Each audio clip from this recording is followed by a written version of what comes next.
All right. Thank you all for coming. This talk is going to be divided into two main parts. The first part will answer this question. I will describe a procedure that will allow you to prioritize sites to represent species when you have no data on where the species are.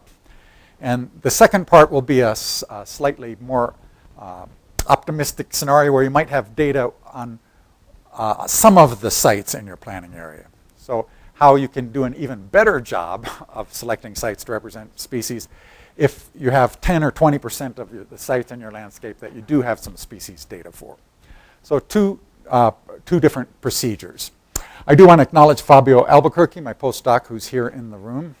And he actually did more of this work than I did, especially on the latter part of the talk here. So with that, I'll move along. I'm going to start with a little bit of background, just so you'll have some terminology and tools you'll need through the rest of the talk. Just a brief introduction to conservation planning, use of surrogates in conservation planning, and this quantity SAI, Species Accumulation Index, which is a metric we can use to evaluate surrogates that we might use in conservation planning. So the idea of systematic conservation planning with the particular goal of trying to represent all the species in a planning area is one would start by obtaining data on where those species are. So for each site, we get a list of the species. We use some algorithms. These are two software packages. MarkSan, the actual algorithm, is called simulated annealing. Zonation uses what they call a reserve stepwise heuristic. But these are just algorithms that select sites based on their complementarity, meaning how much does any new site I add to the solution add to the species that are represented by the species that are already in the solution. So the idea here is that if I pick the 10 sites that had the highest species richness, probably they're going to have almost the same species. So the 10 sites don't even contain that much more species than the first site did. So you want to select sites that maximize that complementarity. So a lot of work in the last 20 years have developed these algorithms. And then you would be able to rank all of the sites in terms of their importance towards meeting that goal of representing all species in the landscape. So here's sort of an example. This is from one of the user manuals for these software packages. So MarkSan, for instance, could run its algorithm 1,000 times. And then each cell that's selected every time, that means I cannot possibly meet my representation goals without that cell. It's going to rank very high in importance. Other cells might never get selected, or they're only selected one time out of 1,000. They can easily be substituted. They would be considered least important. So now I would have my array of sites prioritized in order of their importance toward meeting goals, and I would proceed with conservation actions. So the kicker, of course, is step one there, obtain data on all the species. We don't have that data. We can count on the fingers of one hand how many planning areas we actually have data on all the sites within a planning area. We generally have incomplete data at best. So that's the problem. So what do? We use surrogates. If we don't know where the species are, we're forced to use some sort of surrogates. Probably the two most common types of surrogates are cross-taxon surrogates and abiotic surrogates. So here's what an example of a cross-taxon surrogate would be. I say, well, I can't survey everything, but birds are easy to find. I'm going to visit every site. I'm going to survey the birds. I'm going to have a list of birds. And now I'm going to select all of my sites. I'll use these same algorithms to identify the smallest number of sites that can represent all of my bird species. I can then prioritize them, rank them in terms of their importance towards meeting my representation goal for birds, and then I'll start my conservation actions. And then, of course, I'm basically hoping and praying that these sites will also represent the things I didn't survey, the plants and the arthropods and amphibians and reptiles and mammals. The other abiotic surrogates are another approach. These could be things. Probably the most common type of abiotic surrogate is land cover types or vegetation communities. We have these mapped. Here we have Southwest Regat.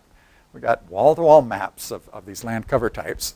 So I could characterize the entire planning area in terms of land cover types or in terms of elevation, topography, hydrology, soil, other abiotic characteristics. All of these, free data on the shelf, cost me nothing to do any surveys. And then I use my complementarity-based selection algorithms once again. I'm going to select all of the land cover types, all of the land facet types, or these abiotic classes on the landscape. I want to represent all of those categories, rank them in terms of importance, in terms of their ability to support those representing all of those categories. And again, hope and pray that it works for everything else. So that's, we do a lot of surrogate-based conservation planning. A lot of TNC plans are based on land cover types. We want to assume that we have, let's aim to represent 25 or 30% of each land cover type, and we hope that we're doing okay. But of course, hoping and praying is not considered a scientific procedure. So we would like to have some way to assess how well we're doing. And of course, we can only do this in landscapes where we do have data. So if we do have some data, we can test, well, how well did our surrogate do? And that's where we use this entity called SAI. Basically, what one can do is we can apply our algorithm that gives us an optimum. We can say from the first, when we start with 0 sites, we have 0 species, but the first site has some. And usually with the optimum, we find that by the time we get to about 10% of sites, we're able to represent each species at least once. So as we accumulate, so that's why it's called a species accumulation. As I accumulate sites, I accumulate species in some order. Of course, every site has something on it, so if I just take a random subset of sites, I'll also accumulate species. And by the time I get to 100% of the sites, I've represented all the species, even with a random subset. So I have a random curve, and then I can apply my surrogate. So my strategy, I'm selecting sites for their importance for birds, or land facets, or soil types, or vegetation communities, and I represent a certain number of species for any given number of sites in my hypothetical reserve network. So what SAI is just quantifies, and what I'm out to do is quantify how much improvement the surrogate gives me over random compared to having perfect knowledge. If I have perfect knowledge, I'm on that upper curve. And so all SAI is what is this blue line, the length of that compared to this red line. So the blue line is how much the surrogate improves over random.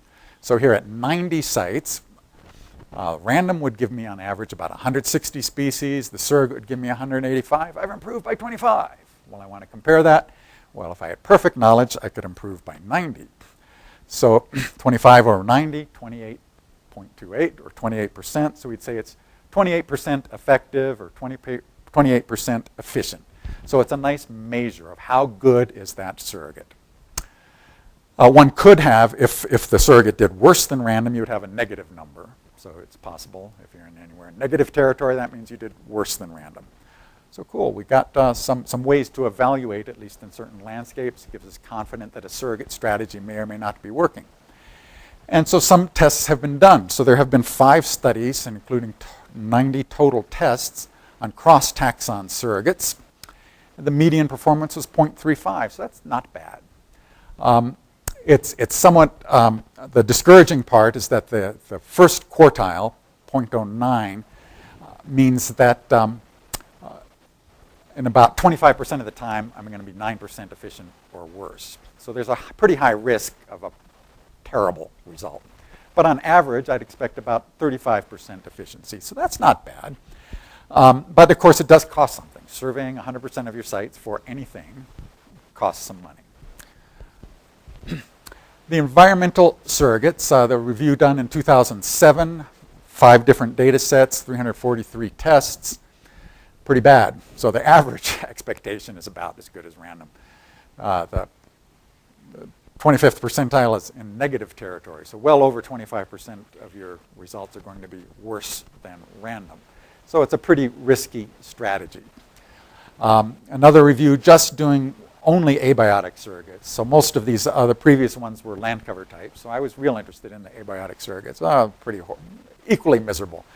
Not good. So the message so far, just to review what we have, systematic conservation, again, is the whole idea. We want to identify a set of sites that will represent all species or most species. We don't have data on where the species are, so we're forced to use surrogates. We have a way to quantify how effective surrogates are. And so far, the free surrogates don't work, and the surrogates that work are expensive. So now we'll proceed. let's get a free one that works. And that's what we're out to do here. So this surrogate is called environmental diversity, and it's different than those ones before, the cross-taxon surrogates and the existing abiotic surrogates, in that the existing abiotic surrogates, like land cover types or land facets or soil types, they're all categorical. Environmental diversity is dealing in this weird thing called multivariate space. But I'll talk to you about it. So here's the steps in an environmental diversity approach. You start off with the same environmental variables that are freely available. Could be have elevation, insolation, soil attributes, climate attributes. And you'd have this for every one of the sites in your planning area. Then you're just going to use PCA to identify principal components analysis to identify the major abiotic gradients. So here's a very simple landscape. It has 27 sites, simplest landscape in the world. And here it's only shown in three-dimensional PCA space, but all my sites are arrayed in terms of how similar they are to each other in this environmental space. In all of our data sets, we had 5 to 7 major abiotic gradients or dimensions, but I can only illustrate 3. So now we can characterize how my sites vary in abiotic space. Unfortunately, to use the next step in this environmental diversity approach, I need 2 dimensions. So now I have to collapse this 5D or 7D space down to 2 dimensions using NMDS, non-metric multidimensional scaling. Don't worry what that means. It just means we're collapsing multiple dimensions down to 2. And so we will, the next slide will show this 3-dimensional space collapsed to 2 dimensions. You notice that the point here, this outlier, well, it's still an outlier. In the next one, it's sitting way out here by itself. But the idea is now the distance between any 2 points in this 2-dimensional space is roughly proportional to the distance in multidimensional space. We've just displayed it more simply. And we need to do this for the next step. The next step is so now we have this 2-dimensional characterization of environmental space. And I'm going to put a regular grid of hypothetical points. So there's just some dots in that same 2-dimensional space. We consider these environmental niche space or demand points. There are potentially species that could be adapted to any of these conditions. So I'll put some, these little circles could represent species in their environmental niche space. Some have elliptical, some circular shapes. They're centered in different places. Here's one species for which none of the sites in my planning area fall within its environmental niche, so it's not there. But conceptually, this is what environmental diversity is imagining, is that there are species that have a coherent niche in space, and we want to identify the sites, those little red crosses, that are most likely to serve all the species in the landscape. So it uses the last part is if you have a budget to conserve P sites, whatever P might be, let's assume for a minute we're going to have 4 sites out of these 27 to conserve. I want to select the 4 sites that are going to minimize the sum of distances to each of these demand points to the selected sites. Are we dead yet? It's pretty hard. You know, this is pretty quantity stuff. It took me like 10 times to read this stuff to understand what was going on here. And just to give you an idea of how difficult this is, here's a very simple thing where I have less than 400 demand points, only 27 sites, and a budget to conserve 4 sites. Well, there are 17,500 sets of 4 to evaluate.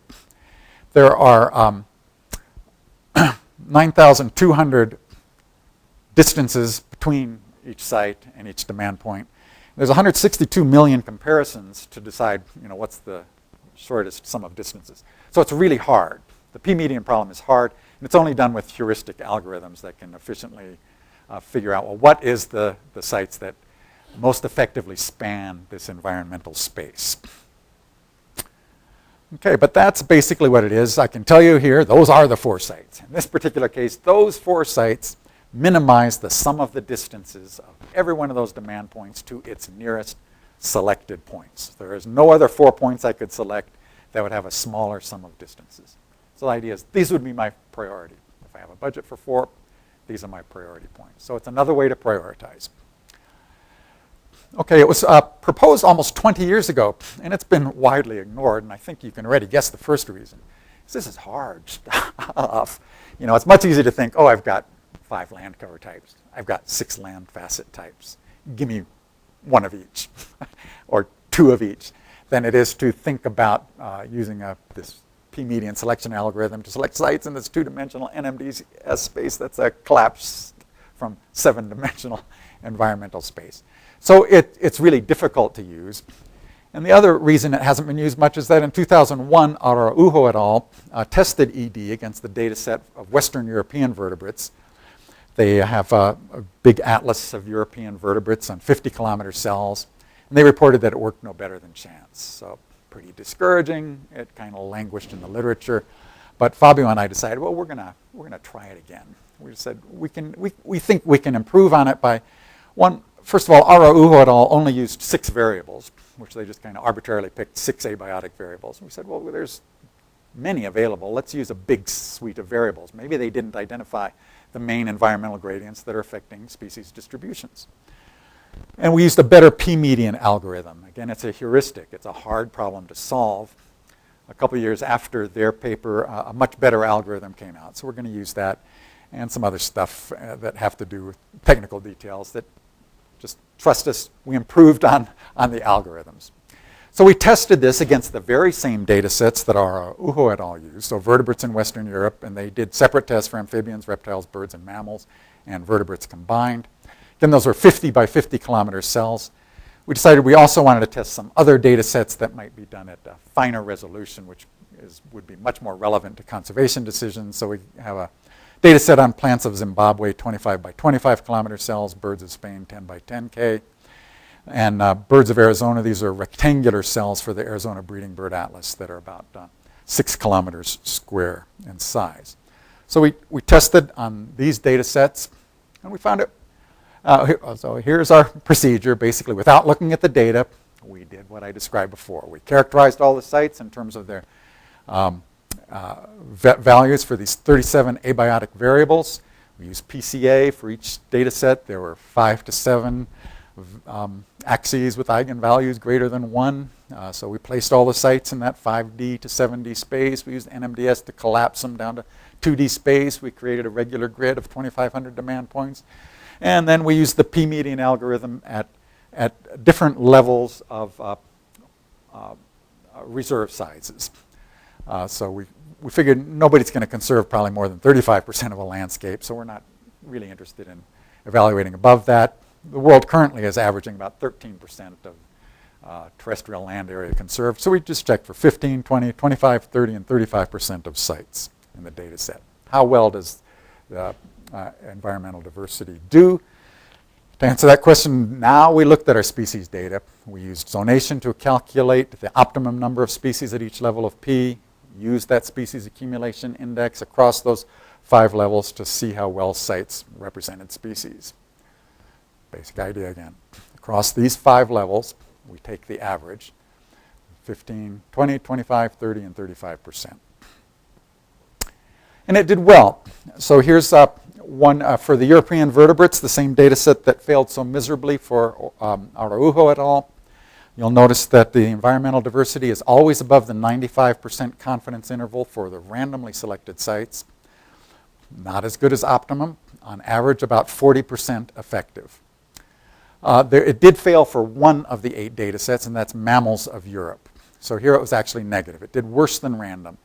You'll notice it's a very small failure, but it's a failure. But here, even a random data set of 15% of sites captures 140 of the 142 European mammals. So the environmental diversity failed. I think this is because in Europe, mammals are no longer occupying a coherent environmental niche. They're just relegated to the places that aren't paved and where they haven't been killed. So there's probably a reason why it didn't work here. But for all the other data sets, it worked quite well. Here's the example. Zimbabwe plants was the best case. You'll notice ED is getting up close towards optimum. On average, 67% is effective as having perfect knowledge of where the species are. Birds of Arizona, about 35% as effective as full knowledge. So that's pretty cool. So here's across the 8 data sets. We had the one failure, but all of these others did pretty well. I guess reptiles of Europe was even better than Zimbabwe plants. So I remembered wrong. Up to 84% efficiency there. So what have we done? I think we've got a nice surrogate here. Environmental diversity is something that planners may be able to use to prioritize sites to represent species, even if that planner has no data on where the species are. I think one of the most encouraging things is this could be useful in precisely the areas of the world where we most need a no data surrogate, meaning tropical regions, because these are the areas where the data are least available. It's where the biodiversity is greatest, where the threats to biodiversity are greatest. Protected area networks are least developed, and there are few resources to conduct surveys. So potentially a very powerful tool here. I think it's better than at least existing cross-taxon surrogates. The median efficiency for environmental diversity, 38%, is really only slightly better than the median for cross-taxon surrogates. But the interquartile range is much better. So we have much less risk of a result that's random or worse than random. So that interquartile range, the lower bound is 30% versus 9% for cross-taxon surrogates. And other big advantage is it's free. It really costs nothing but a little bit of computing time. Another advantage of this is that I think we can use this ED approach to prioritize sites for conserving species in a changing climate. Again, recall that the theoretical construct behind this model is that these demand points are representing environmental niche space that species could occupy. So we know with climate change that these niche spaces of species are going to change as the climate changes. So all these circles are going to move. Or some are going to get big, some are going to get small, stay in place and get bigger, small, or move or not. So, but, if we've still selected our sites, so these 4 sites we selected before are still intersecting the ranges of all of the species in this landscape, except for this species, but none of the sites. So this species has moved off. Its environmental niche no longer occurs on any of my sites, so it's impossible to select a site that's going to serve that species. But theoretically, assuming species have some coherent niches in space and are able to move across the landscape, this should be an efficient way, no matter what the climate is, to have a reserve system that meets species representation goals. So Fabi and I want to do some more things. I was using the words, this might be a tool. I think there are some respects in which it's probably not ready. In particular, we did use climate variables to define this space. We want to do some tests with non-climate variables if we're going to propose this as a strategy for planning and climate change. We also want to test it on much smaller site sizes. So the smallest sites we used were the breeding bird atlas sites, 6 kilometers squared. Those are still big parcels, and we make conservation decisions on a finer scale than that. So we're searching for some data sets where we can evaluate this at a finer scale using non-climate variables. We'd also like to do more sophisticated reserve networks than a goal of one site. Having a species represented at minimum one site, some more ambitious targets, and integrating this with goals for compactness and connectivity. So this is a sort of a 3-part talk. So we're going to stop now. We can even turn up the lights. Can I bother somebody to turn up the lights?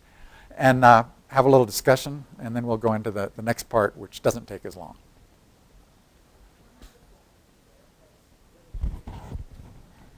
Oh, I will try not to turn my head. Okay. Don't look at Jim. That's right, because here it's a little to this side. Okay. Yes, Carl. So I think I agree that it makes sense that this approach would be robust to climate change. But can you think of any ways that you can test that without waiting for climate change? No. But again, I think the fact the fact that it works in today's climate, this is a climate after all. So the fact that it works in at least one climate is helpful. But no, I really can't think of a way to test that without waiting for climate to change. We are doing the experiment. We will know someday, but that's the conundrum we're in. We have to think of strategies and implement them now without knowing that they're going to work. Yeah, Matt. I didn't quite get the role that the PCA plays. If you needed a 2D space, why not just start with the NPS and make it 2 dimensions? So just limit it to 2 axes? Yeah. Well, you lose some of the variability when you're only in that 2-axis space. That's the main reason. And then, well, sort of the converse question, which you might ask next, is, well, can't I do p-median in more than 2D space? And you can, but it becomes computationally impossible, because if you think of, I did a 50 by 50 grid to create those demand points. Well, in 7D space, that would create 50 to the 7th power points. So we would have literally Googles of comparisons to make. None of the software just runs out of memory. So, the computer can't do it. Fabio and I did make one that works in 3D space, but then when we started, it just blows up. So, we have this problem that we want to, as faithfully as possible, capture as much of that environmental diversity as possible. So we want to recognize as many axes as we can. But now we have to collapse it down to either 2 or at most 3 dimensions for the p-median to work. Luckily, most of the time when you run NPS on a big matrix, it comes out 3 or 4. That's right. That's right. Yeah, 2 or 3, you usually have almost no gain after 3. Yeah. Yep. Could you speak at all about the effectiveness of this method in finer scale data sets, like the Northern Arizona set? Well, it worked. So our Arizona breeding bird atlas, it had a 35% efficiency there. So that's good. I'm very happy. But I really want to get down to where we have much smaller cell sizes. So I'm trying to. We have some data. We have some NPS has some 50 by 50 meter plots, and for some of the bigger parks, they have more than 1,000 of them. So we want to test it at really high resolution. So we don't know the answer to that yet. And we're searching for data sets that might be appropriate. So would that be looking at vegetation as well? I think we're probably going to be limited to only plants, for which we can, unless I go out and collect new data myself, plants. But I just sent a query today. The San Diego Natural History Museum has a breeding bird atlas. They're still kind of big. I think they're 5 by 5 kilometer cells, so that's big. But they have hundreds of thousands of observations for several, I think about 800 cells throughout the county. So we might, we're looking hard. Fabio got a data set for Sierra Nevada of Spain on 200 meter grid, but then again it's plants. So I think mostly we're going to be limited to testing this with plants. What about like FIA data sets or something like that? FIA doesn't work. The problem with FIA is they only record the dominant tree species. They stop after 2 understory species. There's no room on the data form for them. So these are so far from being a species list that they can't be used. They're a colossal disappointment because there's a lot of plots. So I can't turn to my side. I'm standing this way.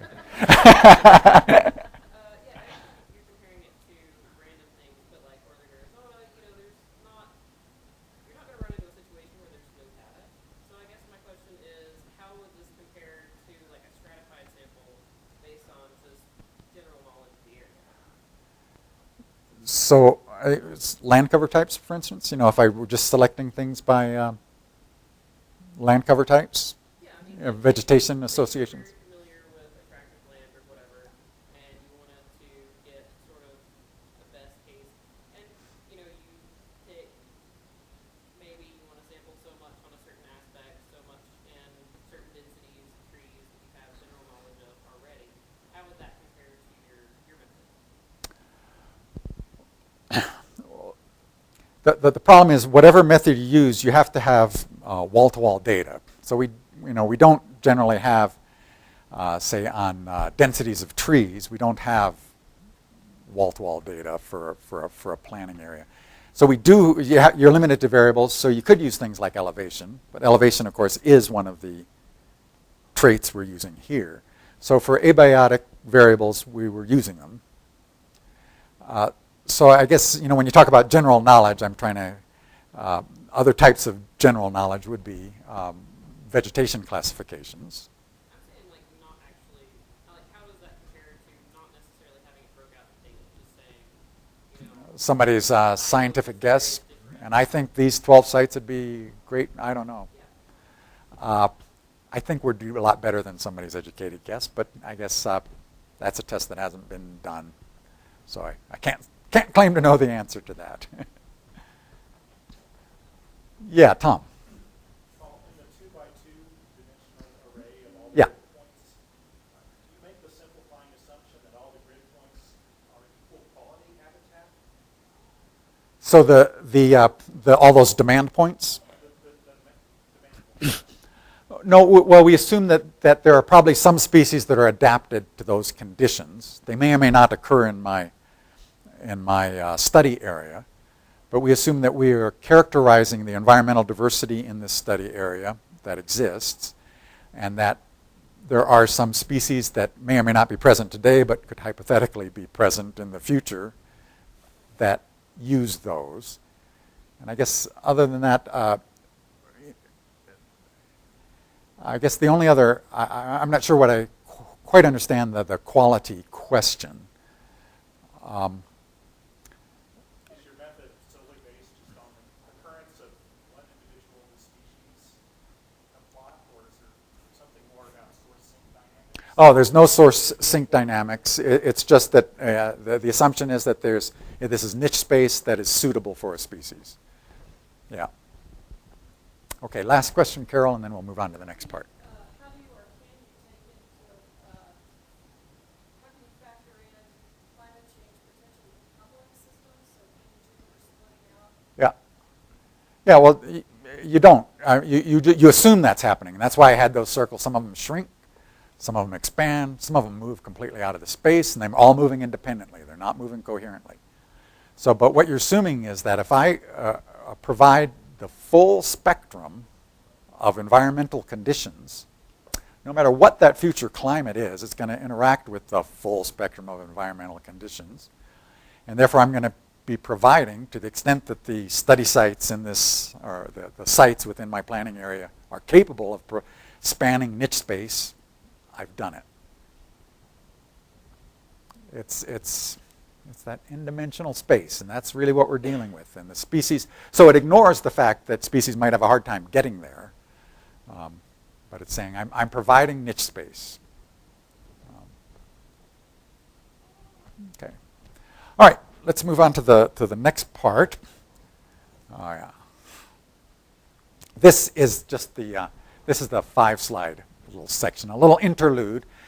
Before I can go into the second part on how I can have an effective surrogate that works with 10 or 20% of inventories, I got to explain a concept of rarity-weighted richness. So I'm going to talk about it a bit.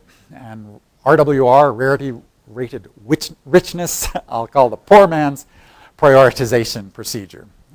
Fabio really did most of the work on this part and the last part. Again, recall what we're doing here in site prioritization. We want data on all the species. We use these algorithms, and then we rank all of the sites in terms of their ability to meet that representation goal. So right now, our tools for determining importance, there's really 3 of them. I didn't mention before integer programming. It's another tool. And it's guaranteed to find an optimum solution, again, if I have all of the species information. But for problems with thousands of sites, it's not used because the computing time is approximately forever.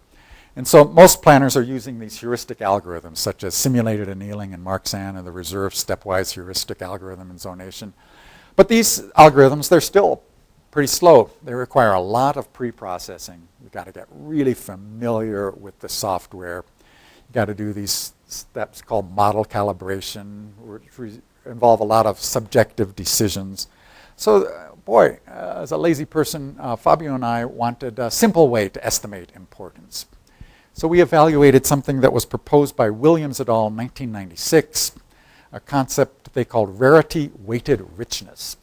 So that I can characterize, if I have all the sites on my planning area, I can give each one of them a score called RWR. And this is going to be the sum of 1 over C, where C is the number of cells in which a species occurs. So think for a moment of a cell that has only one species, but that species only occurs in that cell. So C is 1. So its rarity-weighted richness is 1 over 1, rarity-weighted richness of 1. Let's think of another cell. It has 5 species, but they're all endemic. They only occur there. So it's the sum of 1 over 1, 5 times. So its rarity-weighted richness is 5, because it has 5 species that only occur there. I might have another cell that has 100 species, but each of those species occurs in 100,000 cells. So now I have 1 over 100,000, added up 100 times. So its rarity-weighted richness is 0.0001. You know, it's even though it has a lot of species, they're all very common species. So it would have a very low score. So it's a very, very simple concept for every cell. For every species that actually occurs in that cell, I take the reciprocal of the number of cells in which it occurs, add them up, and that's its rarity-weighted richness. So it's its richness weighted by the rarity of each of those species. Basically what we did is we took a whole bunch of data sets, 11 of them here, there they are, and we tested them against, we said, well, if I just select the sites in terms of RWR, how well do I do compared to using zonation, this sophisticated algorithm? And I found, oh, I do great. In fact, I often do better than zonation. So, I'm sorry, the gray doesn't show up well. That's the zonation solution. So at some of these low percentages of the landscape, RWR actually does better. Again, recall that zonation is heuristic. We call it optimum, but clearly, in some cases here, it's suboptimum. RWR actually did better. In some of these cases here, zonation did a little bit better, but not much better. On average, the efficiency here was greater than 100%. How about that? So RWR does a great job of producing essentially the same prioritization that these difficult algorithms can develop. So across 11 data sets, RWR had a SAI average efficiency of just over 100%. The worst it did was 98% as well as zonation. Best it did was 117% as well. Those data sets included 3 plant atlases, 4 plant inventories, 3 bird atlases, and 1 bird inventory. So both birds and plants, different types of data, site sizes from less than a hectare to 2,500 kilometers squared, data sets up to 85,000 sites. So it works. And again, I don't think there's much room for improvement because across many of those values of P, RWR was representing 99 to 100% of the species. So it's, you can't do much better than that. So basically, we've got something pretty cool here. We don't have to run zonation all the time to find an optimum. We have a simple index to estimate the importance of a site toward meeting species representation goals. You can do this in a spreadsheet about that fast once you have the data. It'll take you a couple days to do this in zonation or MarkSan. We haven't evaluated for more sophisticated targets than one representing each species at least once. But it can really speed up SAI calculations and surrogacy tests, which will be in this next section. So basically, the whole point of this is just we got a shortcut way to prioritize sites for species representation when we have all the species data. Again, to compute RWR, you do have to know what species are present in every cell on the landscape. So it's limited to that, but now we have a very quick way to estimate the importance of each cell. I guess the one discussion item I would mention here is that it's really surprised me that we could come up with a simple score like this that worked. When Fabio first suggested this, I said, God, if these guys who invented zonation and MarkSan, if this was so easy, they would have done this by now. This can't work. We've become accustomed to believe that these these algorithms are the right way to go because they are considering complementarity. It just seems weird that a single score works, but it does work. It's a very simple point, just RWR, efficient way to estimate the importance of a site once if you have all the data. And I'm just using this really to set up the next part. If you're with me, I'll just go ahead. So now I'm going to talk about what I can do when I have data just for a portion of the sites. I know the species occurrences in a portion of the sites on my study area. Is there a way I can effectively represent species? Again, as you recall, we just proposed this environmental diversity approach. It has 38% efficiency. It costs nothing. So I like something that can do better than that. But sometimes sometimes a planner might have data on where the species occur in some fraction, call it Q% of the cells in the planning area, or the planner might have a budget to pay for some inventories. So our question is, how good could that planner do? So if the planner can use Q% data to select sites, the nice thing is that she could save the money, that 100 minus Q% of the cost of doing species surveys. So this could still be a good tool, especially if it can outperform environmental diversity. So the idea behind predicted RWR is to collect species data on some subset of the cells, call it Q% of the cells. We'll calculate RWR just for that little sample of cells. And then we're going to regress RWR on the environmental variables. Again, recall, those are available free across the landscape. In that Q% sample, I'm going to use the word regression, but really we were using random forest models. It's a type of regression, super duper regression. We'll just call it regression. Then we'll use that regression or the random forest models to predict RWR for 100% of the sites, including the sites for which you don't have data. And then we prioritize sites in order of predicted rarity-weighted richness. Okay, and then to test it, we go through this procedure, and that's what we did. And we varied Q systematically, and the idea was, well, how big does Q have to be? How many sites do I have to inventory to get an outcome where this new surrogate does a good job of representing species? We tested on these 6 data sets, some of which you've seen before: birds of Arizona, birds of Western Europe, plants of UK, some of which you haven't seen before. So in the first part of these simulations, we simulate a planner with a budget to survey Q% of the sites. We start off with Q of 5%. We assume only 5% of the sites. We calculate RWR, do a random forest model to regress RWR on environmental variables, predict it for all the sites. Now we're just going to assemble our reserve in order from the highest predicted RWR to the lowest. Then we look at our actual species data for 100% of the sites. We calculate species accumulation index, and we go to Q, a larger fraction of the landscape, and repeat the process again. And what do we find? Phenomenal results. So here the data set with the best results was birds of Spain, even with a 5% sample of sites. So 5% of these 5,000 cells. So we could take 250 cells and survey them, calculate RWR for those 250 cells, regress it on environmental variables, extrapolate that to the entire landscape, now select sites in that order, and we do fantastic. 63% of having full knowledge when we only have 5% knowledge. Quite amazing. Here's the worst result. It was plants of the Sierra Nevada of southern Spain. In this case, when we're down at 5%, we're only about 15% effective. But SAI exceeded 50% not until you got to survey of 30% of the sites. So that was our worst result. Here's summarizing across our 6 data sets.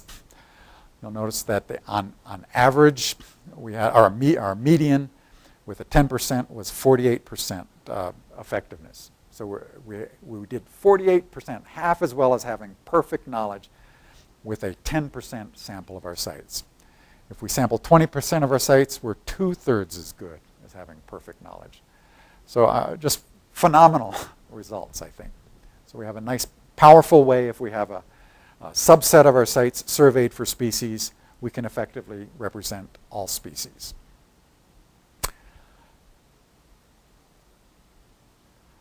Again, if we compare that to environmental diversity, it does very well.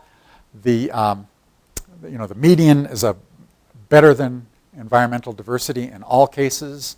The lower quartile range is also above environmental diversity.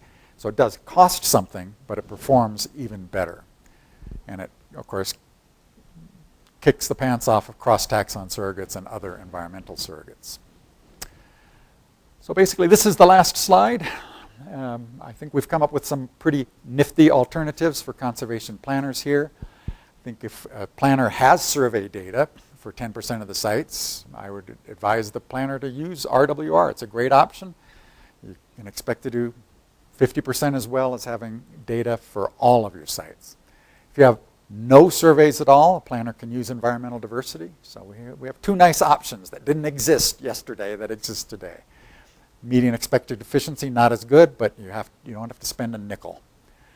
If a planner has no surveys, but you have some funds where you could survey 10 or 20% of the sites, well, the manager's going to have to choose whether to spend that money on more data, to use predicted RWR, or whether to spend that money to start doing conservation action, say using environmental diversity.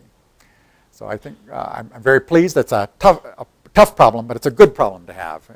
The manager has two reasonably good options for doing some planning. So with that, I'm done talking, and we got about 7 or 8 minutes. Please be, yeah, thanks. Christina. Yeah, lights up, yep.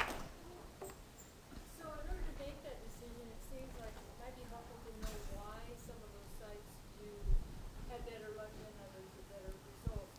So for the Sierra Nevada plants, is that because there was too much endemism and so there was too much rarity at all the sites, or was it that there were so many of them were generalists? In other words, is there something like that that can inform whether it's worth using surveys? So that specific hypothesis I don't know, because I don't know the natural history of the individual species. We did look to see if performance was related to, say, cell size, spatial extent of the study area, number of species in the study area, things that, and there was no indication that, it works great at this cell size, or it works great at this spatial extent, or it works great when you either have high or low species diversity. So we were unable to find any simple answer to that question. So it probably does lie in the individual natural histories of the individual species, and I can't claim to know that for all these data sets. Yes? What constitutes a site exactly? I'm kind of thinking of some of the spatial data you're probably working with through Excel. Yes. If someone is to survey a site, does that mean they need a complete species inventory for that grid cell, which could be kilometers, square meters? They need something like that. So, they would, some fraction of that polygon, which in all of these cases they were squares or rectangles, but they could be irregular polygons. They could even vary in size, and probably with some compromise of effectiveness. And then you'd have to trust that your inventory, whatever it was, fairly characterizes the site. And that's not a trivial problem. And it's one of the problems Fabio and I have as we're looking for appropriate data sets. Because clearly if you had a 50 by 50 meter plot inside a 10 by 10 kilometer cell, I've probably not characterized the correlation between the environmental conditions and those species is a huge noise factor has been thrown in. And that's been one of our toughest problems here, is finding data sets where we believe that we have, that it's appropriate, that we're comparing the species to environmental conditions at a similar grain size. Pete? You mentioned, well, before asking the question, I just want to say that was an exceptionally clear explanation of everything you presented today. I really liked it. Well, thank you. You mentioned that organizations like the Nature Conservancy have often proceeded by just trying to represent different areas and so on. How much of conservation planning in the world is really done systematically? That's a good question. So what fraction of the conservation planning is done in a systematic fashion? TNC does all of their stuff systematically, and they do work across the globe. I'd say, and so for every TNC has divided the United States into ecoregions, and they've developed ecoregional plans for every one of them. So there are ecoregional plans for the entire United States, and for some areas where TNC works, like Puerto Rico, Namibia, so they work in selected areas. The Australians are real big on it, so they've done ecoregional plans, probably systematic plans for every inch of Australia. South Africans have done systematic plans, not only for Republic of South Africa, but for some of the adjacent countries. And I know there have been some plans in Europe as well, but probably for most of the rest of Africa, maybe nothing. I just saw one for China last year, so I guess it's big and increasing, but not wall to wall. And then, of course, the other part of that is most of these plans are proposed by individual researchers or individual NGOs, and they have various levels of buy-in from the people who are actually conserving land. TNC does conservation, but they also depend on other partners who, yeah. Margaret? I was going back to the details of that environmental piece, and who was the name of the fella, the one that first developed it, and the fella that tested it, Yeah, so Dan Faith developed it, and Miguel Araujo. So that person, Miguel, just call him Miguel. It's easier than, yeah. So Miguel, do you have access to his data? And could you put it, use Fabio's and your data, put his data in there and see where it falls and why? That might answer some of the questions about rarity or generalization between generalist versus rare species. To see where their data falls relative to your data. Well, we actually did use, well, we he referenced the data, and we went and grabbed the same data. So in a sense, we did analyze almost the same data. He, for some reason, when we grabbed data they call it Western Europe, so you have to divide Western Europe from Eastern Europe somewhere. So we didn't end up with exactly the same number. I think they had like 2,089 grid cells, and we had 2,097. But the underlying data, it's the same 50 by 50 grid, and it's the same source they use for birds is the same source we use for birds. So the improvement is because our procedures were better. And I think the main procedures that we did better are we use more variables, more abiotic variables, and we used a better search algorithm. Again, that gnarly p-median, you really have to, it's hard to search all those Googles of potential combinations to find what are the sites that really best straddle the environmental space.